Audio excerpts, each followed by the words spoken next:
Men's behaviour kills women, and I'm going to tell you how you and I can work together to save lives. This video may be the most important video you will ever watch. If you are genuinely interested in making a difference, that is. If not, then stop now and continue your shitty and unacceptable behaviour. If you object to the content of this video, then you are the problem. But if you stay with me, you will make changes that will save lives. If this video makes you feel uncomfortable, then you are part of the problem. So let's start with some bare naked facts. Every 4 days, a woman dies by the hands of a male. It used to be one a week. This year is different. Every 4 days, a family is left without a mother, daughter, or sister. Here are women who have had their lives stolen from them by men who believed their women were their property. Are you one of those property owners? Controlling what she wears, who she associates with, isolating her from her family, questioning every move she makes? If that is you, then you are a bastard and a disgrace to any reasonable definition of maleness.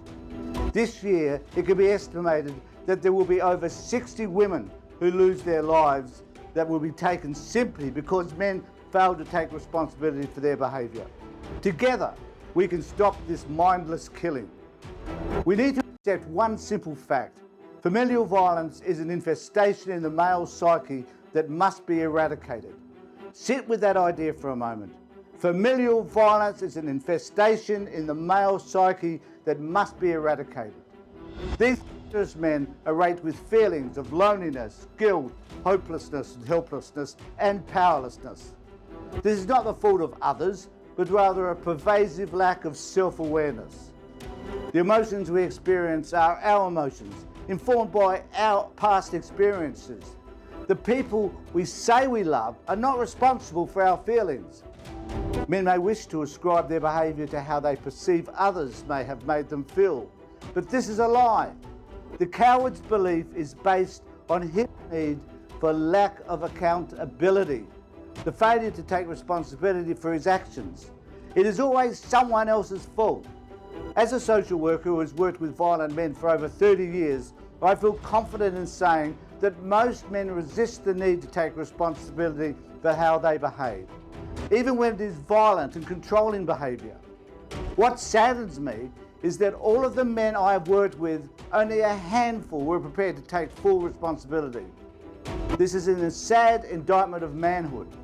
This version of manhood is erroneous, but is the image that is sold to young men through video games, social media, and movies. So lesson 1, confront misogyny. Say no to comments that denigrate women. Have the courage to tell your mates that their behaviour is unacceptable.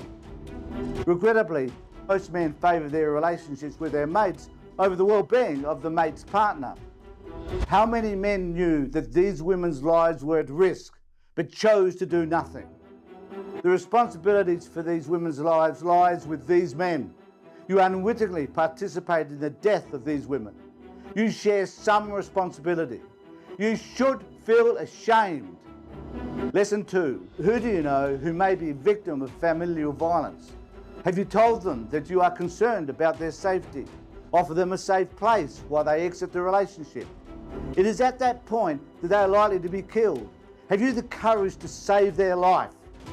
Lesson 3, have the courage to interrogate your behaviour.